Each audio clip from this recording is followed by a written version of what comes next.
course, I made my best of 2024 video, and then it was Christmas. And I have quite the story on how I have this bottle. And my dad and I definitely took our time with it. It was great, and here it is. What the hell? Oh, so I guess we were drinking this. I mean, this is good too.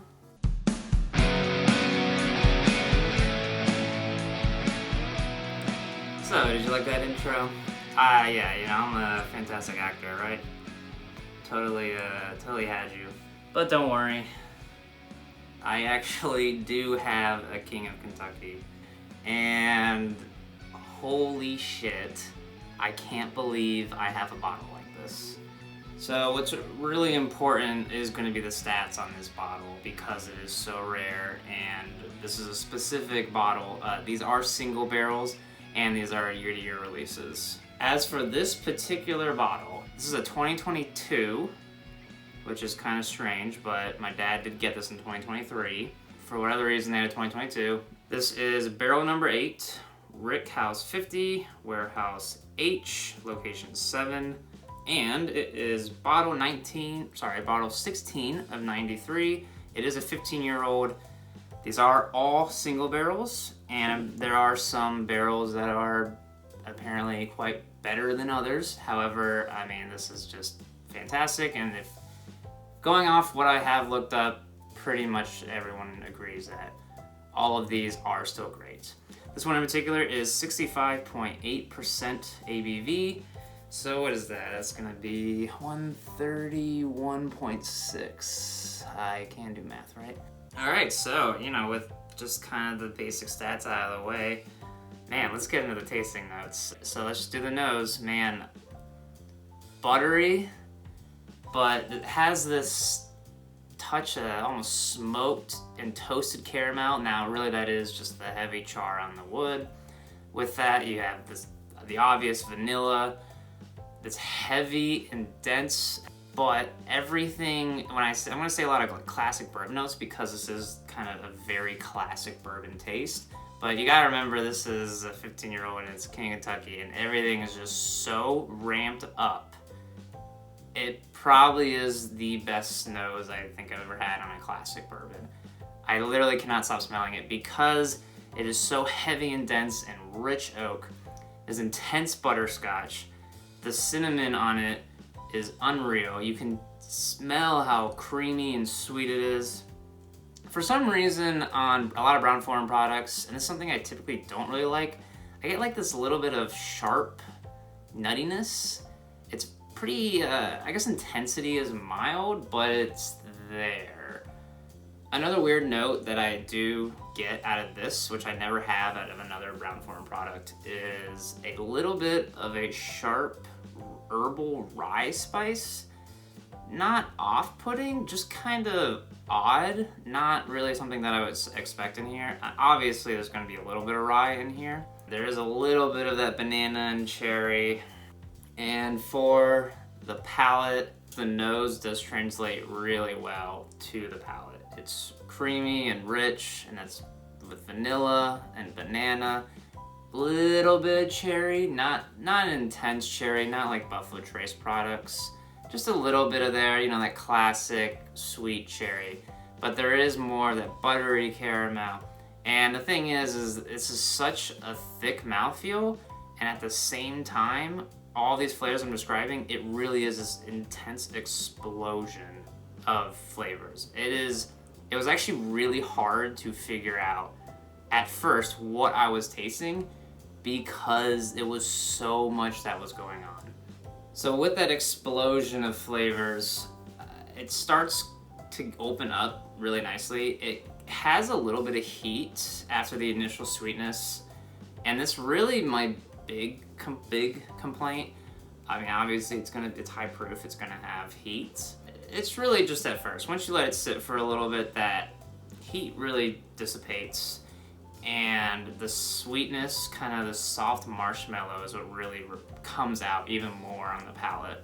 And on the palate, you do get a little bit of that drying oak and leathery texture, but it's not overpowering. And that's me saying that, and I am a little bit sensitive to the very dry oak. Now, what's also really cool about this one is the finish. This is for sure one of the longest finishes I've ever had on a whiskey. It's just really savory, and it's that really chewy, leathery tobacco wood, and I don't think I've ever had a whiskey like this where it just sticks with you. Something that I do get on older age Brown-Forman products is more of that mintiness, and I get that here as well. It's not like the kind of gross toothpaste mintiness or peppermint. It's just a mild, sweet mintiness that are both working together with each other perfectly. Now the thing is that sweetness, once you've actually swallowed it, it just slowly is ramping itself, and it's coming in waves and waves and waves, and with that you're still getting this nice leather and dry oak that are coinciding with it. Everything is just crafted to this maximum enjoyment. It's not overdone, but it's all ramped up. It's all intense, which is fantastic. So here is the difficult part to talk about. I honestly just can't recommend this whiskey because you're never gonna find it for MSRP. I'm gonna tell you now, this bottle is not worth the $2,000, the $3,000 it's going for. I don't think I'd even pay $500 for it. What's crazy is my dad and I talked about maybe what would we be willing to pay, and we actually felt worth the $300 MSRP, which is just absolutely insane saying. I have tried a lot of whiskeys this year that are above 100 or even 200, and very few of them felt even close to that like worth it for that money. And I've always been a very skeptical person on if these $300 bottles, are they really that good? Well, I can tell you, as someone who would say their max is usually $100 a bottle, shockingly, yeah, I think this is worth $300. In fact, I'd be willing to pay $400 for this. I really think the pinnacle of classic bourbon. And unfortunately, I think it's something that, I know it's something a lot of people will not be able to experience. I think this is something that if you are a huge whiskey nerd, is probably just worth seeking out to try at a bar in a good setting. Make sure you get a good bartender, maybe not too crowded, everything like that. Now, as for what I would be willing to pay or what I'm suggesting that other people should pay, my general rule of thumb for paying for pours at a bar is 10% of MSRP or 10% of what you are willing to pay. So with that said, I think 30 to maybe, really stretching here, maybe $50 would be worth it. Just make sure it's something you're gonna enjoy and you really can spend some time with this bottle. Now, for the ridiculous reason that I have this bottle. So in 2023, so last year, my brother was getting married, and my dad bought a bunch of wine and a bunch of other spirits that put him in the Total Wine Grand Reserve membership. At the end of the year, he got an invite to another big bourbon selling event, and they didn't even advertise King of Kentucky. In fact, they were advertising a lot of just Buffalo Trace products. So while my dad was in line, he was talking to a few other people. They were all in line talking about Omertili. I was at work. He called me and said, people were talking about Omertili. Should I get that? I said, get anything but that. And as he was walking in the door, someone said something about King. And I said, if they have King of Kentucky, no matter what, get that. So he got up there.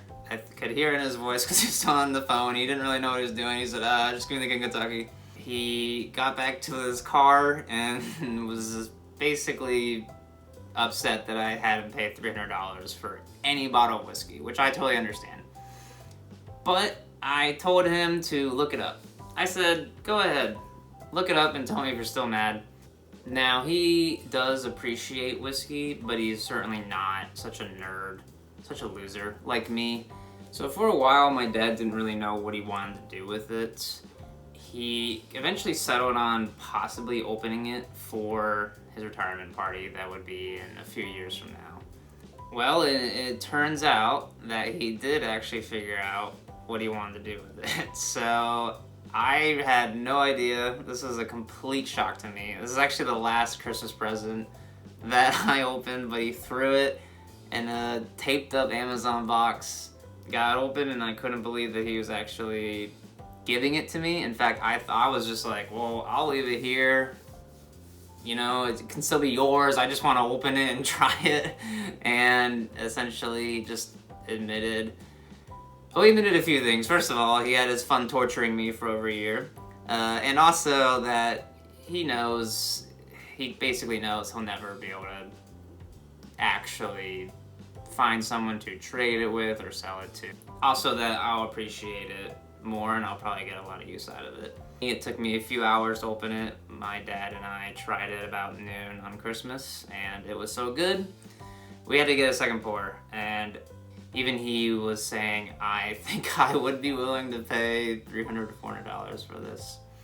So with all that said, and a wonderful whiskey and a good story behind it, I guess it's time to get to the artist's suggestion. Now this is one that I found earlier this year and I've been absolutely addicted to. It is NX Core / The Villains. Really just all of it is super impressive. It is sort of this pop rock, almost post-hardcore adjacent. Very highly recommend, and you know, even normal people, not me, they liked it. So go ahead and give that a listen. I'll put it up in the video. So, you know, I had a great Christmas. Obviously, I hope anyone who is still watching this can say the same for themselves. You know, bring on the can I be adopted by your dad comments, because he'll love it. I'll let him know. Don't subscribe.